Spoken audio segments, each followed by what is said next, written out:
యేసుక్రీస్తు వారి శ్రేష్టమైన నామము మీ అందరికీ కూడా వందనాలు తెలియజేస్తున్నాను.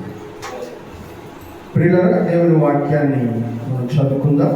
ఇవాళ మన కొరకు ఏర్పాటు చేయబడిన వాక్య భాగం యోనా గ్రంథము 4వ అధ్యాయం 2వ వచనం. యెహోవా నేను నా దేశమందుండగా ఇట్లు జరుగునని నేను అనుకుంటుని కదా, అందువలననే నీవు కటాక్షమును జాలియును బహుశాంతమును అత్యంత కృపయు గల దేవుడవై ఉండి పశ్చాత్తాపపడి కీడు చేయక మానుదువని నేను తెలుసుకొని దానికి ముందుగానే తర్షీషునకు పారిపోతుని. చాలు, చిన్న మాట ప్రార్థన చేసుకుందాం. కృపగల ప్రభువా, పరిశుద్ధుడా, జీవాధిపతి, మీకు వందనాలు. ఈ సాయంత్రం సమయంలో మీ పాద సన్నిధిలో మీ లేఖనములు ధ్యానించుకోవడానికి మీరు ఇచ్చిన కృప కొరకు వందనాలు. మీ పక్షంగా మరొకసారి నిలబడడానికి నాకు అవకాశం ఇచ్చినందుకు కృతజ్ఞతలు. ఇక్కడ నేను నిలబడి మాట్లాడుతున్నప్పుడు ప్రతి మాట మీ ప్రేరేపణ చేత పలుకున్నట్లు నన్ను మీ స్వాధీనంలో పెట్టుకోండి. అలాగే వింటున్న సంఘానికి వినగలించవి, గ్రహించే మనసు, ఆచరించే జీవితాలను దయచేయండి. యేసు నామములో ప్రార్థిస్తున్నాము తండ్రి. ప్రియమైన వాళ్ళారా, ప్రతి వారము కూడా మనము పరిశుద్ధ గ్రంథంలోని ప్రార్థనలు అనే అంశాన్ని ధ్యానం చేసుకుంటూ ఆది కాండంలో ప్రారంభించుకొని ఇప్పటి వరకు యోనా గ్రంథం వద్దకు చేరాం. యోనా గ్రంథంలో మొత్తం 4 అధ్యాయాలు, 4 ప్రార్థనలు. 3 ప్రార్థనలని మనం ఇప్పటికే ధ్యానం చేసుకున్నాం. ఇవాళ చివరి ప్రార్థన, 4వ ప్రార్థనని మనం ధ్యానం చేసుకోబోతూ ఉన్నాం. ఈ యోనా గ్రంథము చాలా చిన్నది, కానీ చాలా ఎక్కువ ఇన్ఫర్మేషన్, విశేషాలు కలిగినటువంటి గ్రంథం. ఇది దేవుని ప్రజలైన ఇశ్రాయేలు ప్రజల కొరకు రాయబడినటువంటి గ్రంథం కాదు. ఇశ్రాయేలు ప్రజలను గూర్చి రాయబడిన గ్రంథం కాదు. అన్యజనులైనటువంటి నినివే పట్టణస్థులకి నినివే పట్టణంలో జరిగిన సంఘటనలను గురించి రాయబడినటువంటి గ్రంథం. అయితే ఎవరైనా కూడా దేవుని సువార్త వినాలంటే దైవజనులు కావాలి. హల్లెలూయా. దేవుని సువార్త వినాలంటే దైవజనులు కావాలి. కనుక ఒక దైవజనుడికి దేవుడికి మధ్యలో జరిగినటువంటి సంభాషణ, వాళ్ళిద్దరు ఎలా మాట్లాడుకున్నారు, వాళ్ళ విషయాల్లో జరిగినటువంటి ఒక చిన్న సంఘటనని ఈ యోనా గ్రంథంలో రాశారు. యోనా గ్రంథం చదువుతున్నప్పుడు ముగింపు మనం అనుకున్నట్లుగా లేదే అని అనిపిస్తుంది. కానీ మనం ఏం చేయలేము, ఎందుకంటే దేవుడు అలా ముగించాడు ఆ గ్రంథాన్ని. ఇంకొంచెం ఎక్స్టెన్షన్ ఉండి ఇంకొక వచనం, ఇంకొక 2 వచనాలు చేర్చి యోనా ఫీలింగ్ ఏంటో లాస్ట్లో చెప్పుకుంటే బాగుండేది అని అనిపిస్తుంది. ఎందుకంటే నేను చదివినప్పుడల్లా అదే అనుకుంటాను, దేవుడు చెప్పాల్సింది దేవుడు చెప్పేశాడు, కానీ యోనా రియాక్షన్ ఏంటి అనేది ఆలోచిస్తాను. కానీ దేవుడు దానికి సంబంధించిన రియాక్షన్ ఏమి మనకు బైబిల్లో చెప్పలేదు. కాబట్టి దేవుడు చెప్పని దాని వరకు మనం ఆరాటపడడం కూడా అవివేకం అనిపిస్తుంది. కానీ ఆలోచన ఉంటుంది మనలో. అయితే ప్రియులారా, ఈ యోనా గ్రంథంలోని 4వ అధ్యాయంలో చివరి ప్రార్థన దైవజనుడు ఎలా చేస్తున్నాడంటే, యెహోవా నేను నా దేశమందు ఉండగా ఇట్లు జరుగునని నేను అనుకుంటుంది కదా అన్నాడు. నినివే పట్టణానికి దుర్గతి కలుగుతుంది అని ఆయనే ప్రకటించాడు. ప్రకటించడంతోనే ఒక్కరోజే చెప్పాడంట. 3 రోజుల ప్రయాణం ఆ సిటీ అంతా తిరగాలంటే. కానీ ఒక్కరోజు ప్రయాణం అంత దూరం తిరిగి వాక్యం చెప్పాడు. ఆ ఒక్కరోజు వాక్యానికే నినివే పట్టణం అంతా మారు మనసు పొందిందంట. హల్లెలూయా. కొన్నిసార్లు అంతే, కొన్నిసార్లు అలాగే జరుగుతుంది సువార్త అంటే. అలా వెళ్ళిపోయి వాక్యం చెప్పేగానే జనాలు కోకొల్లలుగా రక్షించబడతారు. కొన్ని ప్రాంతాల్లో సంవత్సరాల తరబడి వాక్యం చెప్తున్నా కూడా మారు మనసు లేనటువంటి వాళ్ళు అనేక మంది ఉంటారు. ఉదాహరణకి యేసుక్రీస్తు కాలంలో సమరయ అనే ఊరికి, సుఖార్ అనే ఊరికి యేసయ్య వెళ్ళాడు. సమరయ స్త్రీ రక్షించబడింది, ఆ ఊరంతా కూడా రక్షించబడిపోయింది. అలాగే సమరయ ప్రాంతంలోనికి ఫిలిప్ అనే దైవజనుడు వెళ్ళాడు. అనేక మంది రక్షించబడ్డారని వాక్యంలో మనము చదువుతాం. కానీ కొన్ని ప్రాంతాల్లో దేవుని యొక్క వాక్యం వినడానికి ఇష్టం లేక రాళ్ళతో కొట్టి తడివేసినటువంటి సంఘటనలు కూడా చూస్తాం.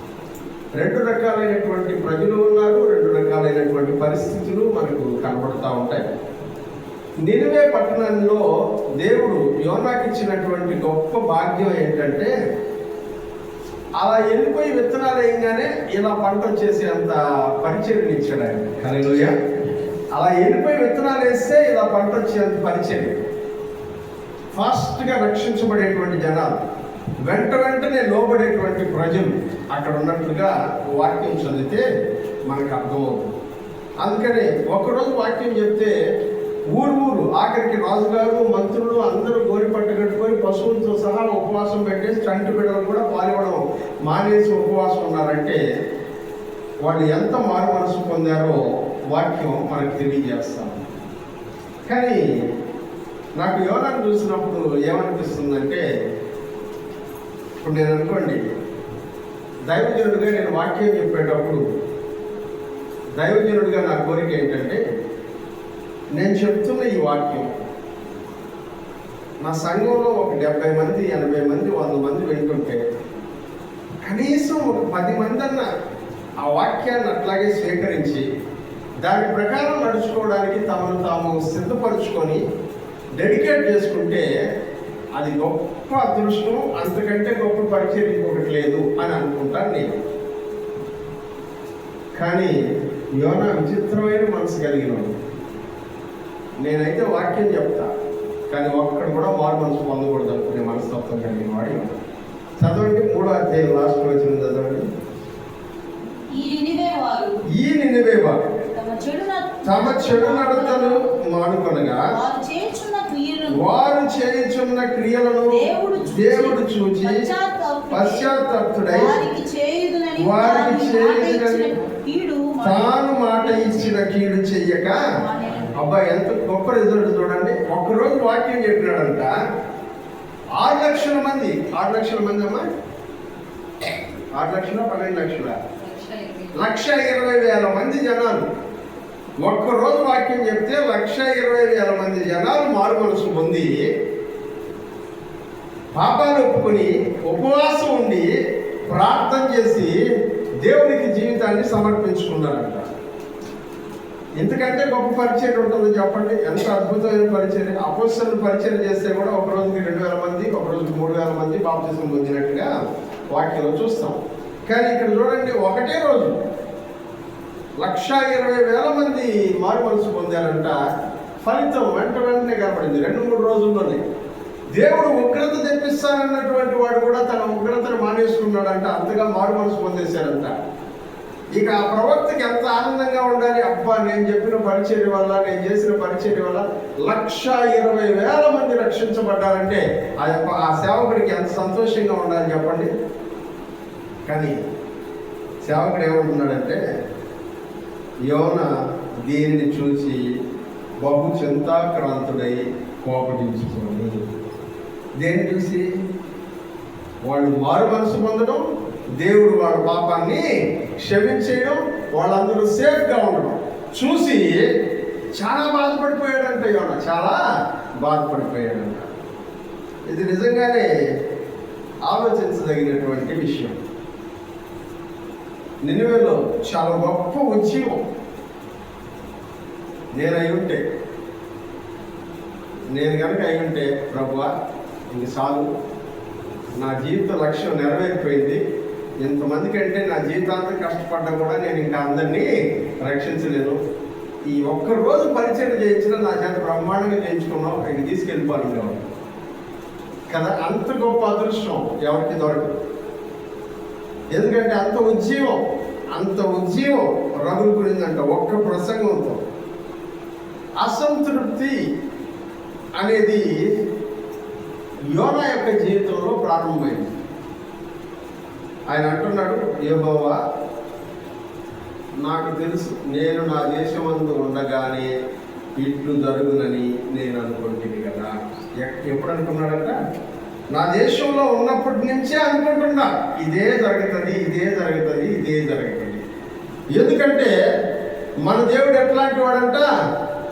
నీవు కటాక్షమును, జాలియు, బహుశాంతమును, అత్యంత కృపయు గల దేవుడవై ఉండి పశ్చాత్తాపడి కీడు చేయకుండా మానేసేటువంటి దేవుడు అని నేను తెలుసుకొని. మన దేవుడు ఎట్లాంటి వాడంట? కటాక్షం కలిగినవాడు, జాలి కలిగినవాడు, శాంతం కలిగినవాడు, అత్యంత కృప కలిగినవాడు, పశ్చాత్తాపడేటువంటి వాడు, కీడు చేయక మానేటువంటి దేవుడు. మారు మనసు పొందితే పశ్చాత్తాపడితే కీడు చేయకుండా మానివేసేటువంటి దేవుడు. దేవుని గుణాలని, దేవుని క్యారెక్టర్ని ఇంత బాగా అర్థం చేసుకున్నటువంటి వాడు మోషే తర్వాత ఇంకేం లేదు. ఎందుకంటే దేవుడు మోషేతో అంటాడు, నేను నా శాంతమును, నా దయను, నా కనికరమును, నా కృపను నీకు నేను చూపిస్తాను అని చెప్పాడు. కాబట్టి నా నామమును కూడా నీ మీద ప్రకటన చేస్తానని చెప్పాడు. కాబట్టి మోషేకి తెలుసు దేవుని యొక్క గుణాలు. అలాగే మోషే దగ్గర నుంచి యోనా నేర్చుకున్నాడు దేవుని యొక్క గుణగణాలు ఎట్లుంటాయో, ఆయన ఎలా ఉంటాడో, ఎలా ఆయన చక్కగా మనుషుల్ని జీవితాన్ని మార్చివేయగలిగినటువంటి వాడు తెలుసుకున్నాడు యోనా. తెలుసుకున్న తర్వాత కూడా ఆయన అంటున్నాడు, నీ విషయం నాకు బాగా తెలుసు కాబట్టి నేను ముందుగానే పారిపోయాను, ఈ పని చేయకూడదని నేను పారిపోయాను. ఎవరైనా దైవజనుడు అంటే ఏమని కోరుకుంటారు? మా కోసం ప్రార్థన చేయాలా, మేమందరం బాగుండాలని దైవజనుడు కోరుకోవాలా, ప్రతిరోజు మమ్మల్ని ప్రార్థనలో జ్ఞాపకం చేసుకోవాలా అనుకుంటారు. కానీ ఈ దైవజనుడు ఎట్లా అంటాడంటే, నేను వాక్యం చెప్తా కానీ ఒక్కడు కూడా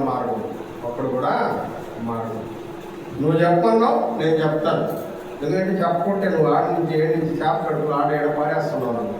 కాబట్టి బలవంతంగా చెప్తా కానీ ఒక్కడు కూడా మారడు అని కోరుకునేటువంటి దైవజనుని నేను ఇంతవరకు ఎక్కడ చూడాలి. తన పరిచర్య ఫలం రాకూడదు అనుకునేటువంటి దైవజనుడిని ఇంకెక్కడ నేను చూడాలి. ఇన్ని ప్రవచన గ్రంథాలు ఉన్నాయి కానీ ఎట్లాంటి వ్యక్తిత్వం కలిగినటువంటి దైవజనుడిని నేను ఎక్కడ చూడలేదు. ప్రియమైనటువంటి వాళ్ళ ఒక దైవజనుడు అన్నాడు,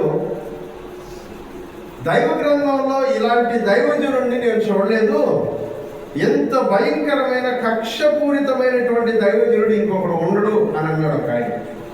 ఎట్లాంటి దైవజనుడు అంటే ఆయన కక్షపూరితమైనటువంటి దైవజనుడు అంట. ఎందుకంటే మారకూడదు అనుకుంటా ప్రసంగం చేసేవాడంట.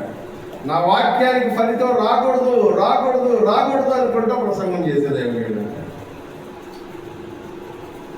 ఆయన అంటున్నాడు, నేను చెప్పిన ప్రసంగం జనాలు మారిపోయిన తర్వాత నాకు ఎట్లుందో తెలుసా, వాళ్ళు మారడం చూడటం కంటే నేను చచ్చిపోవడం మీరు అనిపిస్తున్నాను. చదవమా 3వ వచనం. నేను బ్రతుకుట కంటే చచ్చుట మేలు. ఏంటంట? వాళ్ళు మారడం నేను చూడటం కంటే నేను చచ్చిపోయింటే బాగుండేది. అబ్బా, ఎంత కక్ష, ఎంత కోపం, ఎంత క్రోధం కదా. నిజంగానే ఇట్లాంటి దైవజనుడిని మనం చూడడం. ఈ 4 అధ్యాయులు 4 సార్లు అన్నాడు ఆ మాట. నేను చచ్చిపోయింటే బాగుండు 4 సార్లు చూస్తారా? ఇప్పుడు చదివి వచ్చిన 3లోనే 2 సార్లు అంటాడు, నేను బ్రతుకుట కంటే చచ్చుట మేలు, యెహోవా నన్ను ఇక బ్రతుకనీయక చంపమని యెహోవాకు ప్రార్థన కూడా చేసేసాడంట. ఇంక నన్ను బతికించబాక నన్ను చంపి అని ప్రార్థన కూడా చేసేసాడంట. ఇంకొక చోట రాసింది అట్లాగే 8, 9 వచ్చిన చదువుకుందాం. ఎండకాయిగా దేవుడు వేడిని గల తూర్పు గాలిని రప్పించెను. యోనా తలకు ఎండ దెబ్బ తగలగా అతడు సొమ్మసిల్లి బ్రతుకుడి కంటే చచ్చుట నాకు మేలు. ఏమంటున్నాడు ఇతను? బతకడం కంటే చచ్చిపోవడం మేలు, బతకడం కంటే చచ్చిపోవడం. 9 చూడమ్మ. దేవుడు ఈ సొర చెట్టును గురించి నీవు కోపించుట న్యాయమా అని యోనాను అడుగగా, యోనా ప్రాణము పోవునంతగా కోపించుట న్యాయమేను. ప్రాణం పోయినా పర్వాలేదు, ప్రాణం పోయినా పర్వాలేదు. 4 సార్లు అంటాడు, నేను చచ్చిపోతే బాగుంది, నేను చచ్చిపోతే బాగుంది. ఒక దైవజనుడికి ఇంత కక్ష, ఇంత కోపం, ఇంత అసహనం, ఎదుటి వారి క్షేమాన్ని కోరుకోలేనటువంటి తత్వం ఖచ్చితంగా ఉండదు. చాలామంది ప్రవక్తలు కోపంతోనో విసుగుతోనో తమ విరోధులను చంపేయమని ప్రార్థన చేశారు. సంఖ్యాకాండం 11వ అధ్యాయం 11 నుంచి 15 వచనాల వరకు చూద్దాం.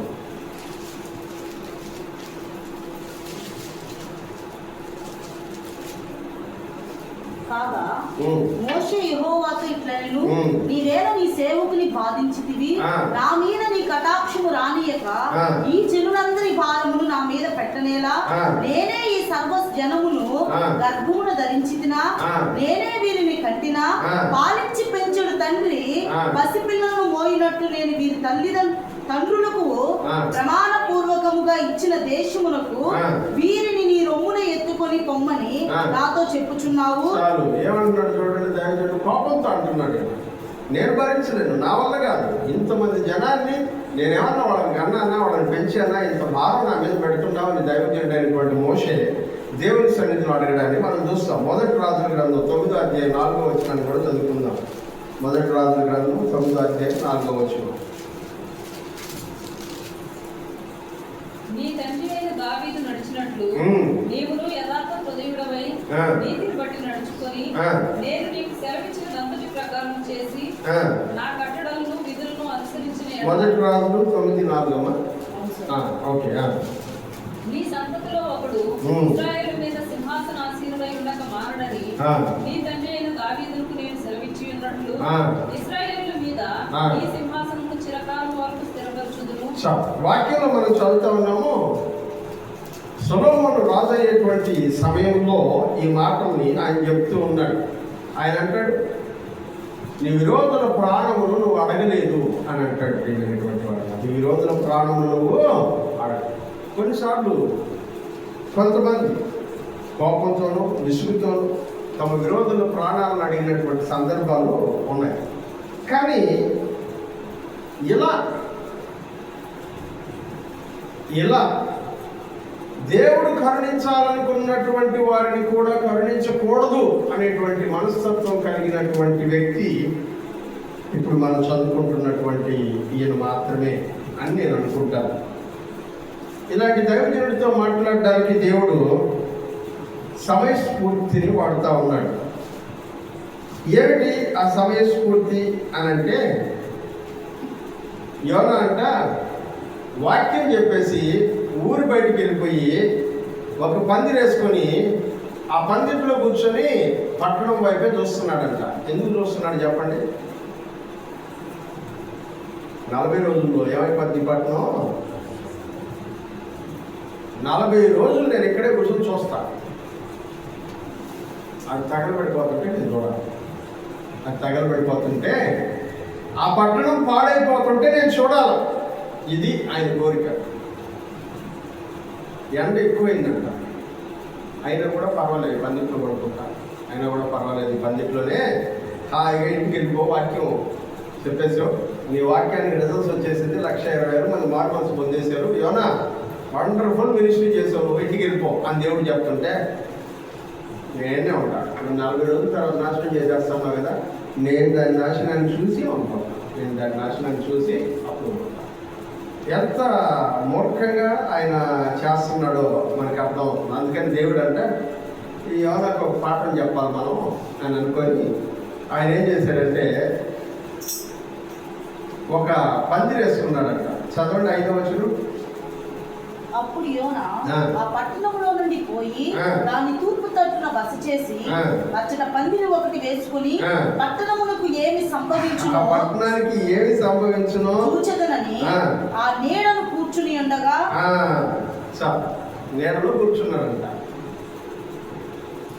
యోనా పరిస్థితి ఎట్లుందంటే చేయకూడదు అనుకున్నా చేయాల్సి వస్తుంది, చూడకూడదు అనుకున్నవి చూడాల్సి వస్తుంది. తను అనుకున్నది ఒకటి, అక్కడ జరుగుతుండేది ఒకటి. అసలు మనస్ఫూర్తిగానే లేడు మనిషి. ఒక రకంగా కోపం, ఒక రకంగా విసుగు, ఒక రకంగా ఇబ్బంది. అట్లాంటి టైంలో పక్కన ఎవడన్నా యోనా అంటాడు అంత కోపంలో ఉన్నాడు. దేవుడు అంట అతని శ్రమ పోగొట్టడానికి ఏం చేశాడంట, ఒక సొర చెట్టు వేసాడంట. ఏం వేసాడంట? సొర చెట్టు. ఆ సొర చెట్టు చాలా వేగంగా ఎదిగిందంట, చాలా వేగంగా ఎదిగింది. పెరిగి యోనా తలకి నీడిచ్చేసిందంట ఒక రోజులోనే. ఆయన పడుకున్నాడు రాత్రి, పొద్దున్న లేచి సొర చెట్టు వచ్చేసింది.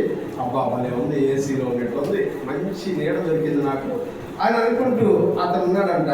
అంతే, మధ్యాహ్నానికి కొంచెం ఎండ ఎక్కువ టైం సొర చెట్టు ఏమైపోయిందంట, ఎండిపోయింది. కొంచెం ఎండ ఎక్కువయ్యేటప్పటికి ఎండిపోయింది. ఇప్పుడు యోనాకి కోపం వచ్చిందంట. ఎందుకంటే ఎండ తగ్గుతుంది. ఇప్పుడు దాకా అబ్బాయి ఎంత సడన్గా ఉండింది చెట్టు ఉంటే సడన్గా చెట్టు ఎండిపోవడం ఏంటి, ఎందుకు ఇట్లా జరుగుతుంది? నేను ఒకటి అనుకుంటే అక్కడ ఒకటి జరుగుతుంది. ఇక్కడ ప్రశాంతంగా కూర్చొని వాళ్ళ యొక్క వినాశనాన్ని నేను చూడాలనుకుంటే కూడా దానికి నాకు అడ్డాలు వచ్చేస్తున్నాయి అని కోపపడతా ఉంటే దేవుడు అడిగాడంట, ఎందుకు ఆ సబ్జెక్ట్ మీద కోపపడుతున్నావు? కోపపడొచ్చాను అంటే ప్రాణం పోయేంతగా కోపపడవచ్చు, నేను ఏం ప్రాబ్లం లేదంట. ఎందుకు ప్రాబ్లం లేదు అని అంటే, అవును నాకు ఇప్పుడు దాకా నీడనిచ్చింది, సడన్గా ఎండిపోయింది, నేనేదో విశ్రాంతి తీసుకుందాం అనుకుని చల్లగా ఉందనుకుంటే అంతలోపల ఈ చెట్టు పోతే నాకు కోపం రాదా అని అన్నాడు. దేవుడు అన్నాడు, నువ్వు నాటలేదు, నువ్వు నీళ్లు పోయలేదు, నువ్వు పెంచలేదు. రాత్రి పుట్టింది, పొద్దునికి చచ్చిపోయింది, మధ్యాహ్నానికి చచ్చిపోయింది.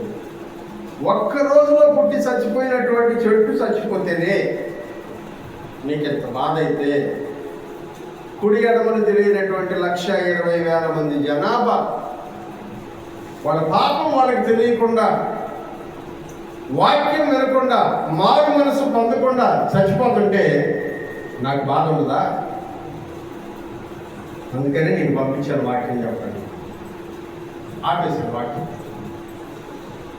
యోనా ఏమైనాడో తెలియదు మనకు. చూడండి 11వ వచనం. అయితే 120,000 10 కూడా చదువు. అందుకు యెహోవా నీవు కష్టపడకుండాను పెంచకుండాను ఒక రాత్రిలోనే పుట్టి పెరిగి ఒక రాత్రిలోనే వాడిపోయిన ఈ సొర చెట్టు విషయంలో బాధపడుతున్నావే. అయితే 120,000 మంది కంటే ఎక్కువై కుడి ఎడమలు ఎరుగని జనమును బహు పశువులను గల నినివే మహాపురము విషయంలో నేను విచారపడొద్దా? ఆన్సర్ లేదు. యోనా ఏం జవాబు చెప్పాడో తెలియదు. యోనా మారు మనసు పొందాడో లేదో తెలియదు. అంటే దేవుడు ఏం చెప్తున్నాడంటే, యోనా నీ ప్రార్థనకి నేను ఆన్సర్ ఇవ్వను. నువ్వేమడుగుతున్నావు? అందుకనే నేను అక్కడ ఉన్నాను. నువ్వెందుకు వాళ్ళని చంపేలేదు అంటున్నావు కదా, ఎందుకు చంపలేదో నేను నీకు ఆన్సర్ చెప్తాను. నువ్వు అసంతృప్తిని వదిలేసుకుంటావా, మారు మనసు పొందుతావా లేదా నాకు సంబంధం లేదు. నేను నీ చేత పని చేయించాలనుకున్నా, పని చేయించాను, నాకు కావాల్సిన రిజల్ట్స్ వచ్చేసింది. ఇక నువ్వు సాటిస్ఫై అవుతావా లేదా అనే దాంతో నాకు సంబంధం. నేను సాటిస్ఫై అయిపోయినా అంటున్నాను. హల్లెలూయా. ప్రియమైన వాళ్ళరా, దేవుని సేవని హృదయపూర్వకంగా మనస్ఫూర్తిగా నా సంఘంలో ఉండే బిడ్డలు రక్షించబడాలా, నా గ్రామంలో ఉండే బిడ్డలు రక్షించబడాలా, నా సంఘంలో ఉండే ప్రజలు ఏ పాపము చేయకుండా పరిశుద్ధతతో జీవించాలా, యథార్థంగా జీవించాలా, నమ్మకంగా జీవించాలా, నేను చెప్తున్నటువంటి వాక్యం వాళ్ళ యొక్క జీవితాలను కట్టాలా అనుకుని పరిచర్య చేసేటువంటి సేవకుల యొక్క జీవితాన్ని, పరిచర్యను దేవుడు ఆశీర్వదిస్తూ వెళ్తాడు. కానీ కొంతమంది ఇలా కూడా పరిచర్య చేస్తారు. అలా పరిచర్య చేస్తే దేవుని జవాబు కూడా ఇలాగే ఉంటుంది. దేవుడు అంటాడు, నేను నీ చేత నా పని కొరకు పరిచర్య చేయించుకున్నాను. నువ్వు ఇష్టపడి పరిచర్య చేస్తుంటే ఫలితం నీకు దొరుకుతుంది, లేకపోతే ఆ ఫలితం నీ దగ్గరికి రాదు.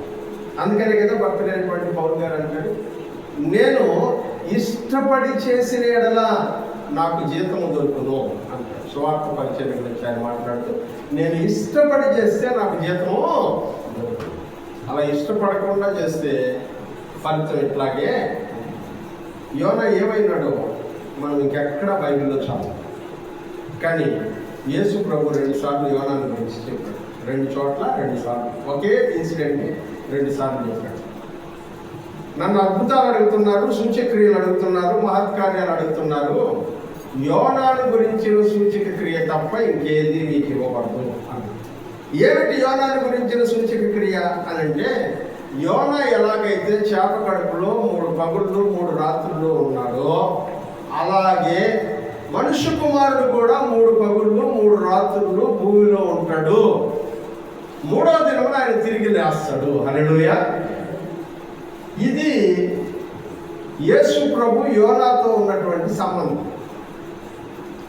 యోనాని ఎలా చూపిస్తున్నాడంటే, నా మరణానికి, నా సమాధికి, నా పునరుద్ధానానికి సూచన, గుర్తు ఎవరంటే యోనాని. హల్లెలూయా. కాకపోతే యోనా కోపంతో వెళ్ళాడు, నేను ప్రేమతో వెళ్తాను. హల్లెలూయా. యోనా ఉద్వేగంతో వెళ్ళాడు, నేనైతే మీ మీద అపారమైనటువంటి ప్రేమతో సమాధిలోనికి వెళ్తున్నాను. సమాధిలో నుంచి మరలా తిరిగి వచ్చేది కూడా మీ మీద ఉన్నటువంటి ప్రేమతో, మీ పాపముల నుంచి మిమ్మల్ని విడిపించడానికి. ప్రియమైనటువంటి వాళ్ళారా, మన ప్రభు, మన రక్షకుడు యేసు ప్రభు తెలియజేస్తున్నాడు, యోనా ఒక సూచన. మనుష్య కుమారుడు మరణానికి, సమాధి చేయబడ్డానికి, పునరుద్ధానానికి ఒక సూచన.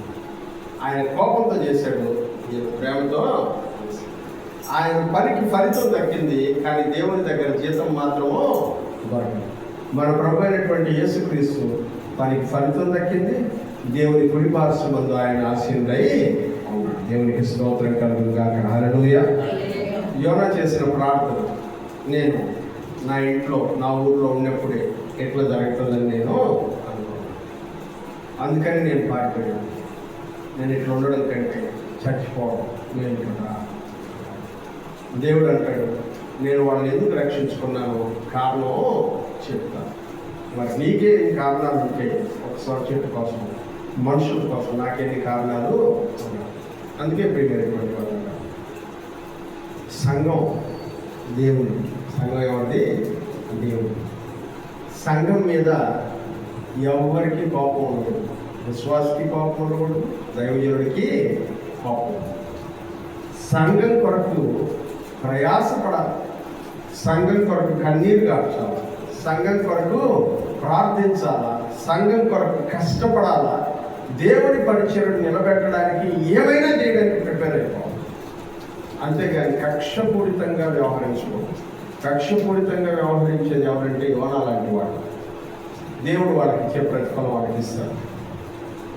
మనకు తెలియదు పర్వతం వెళ్ళినప్పుడు యోనా ఎక్కడ ఉన్నాడు వెళ్తున్నాం, ఆయనతో మాట్లాడితే తర్వాత ఏం జరిగిందో మిగతా స్టోరీ అక్కడ తెలుసుకుంది. తమ నుంచి ప్రార్థన చేస్తాం.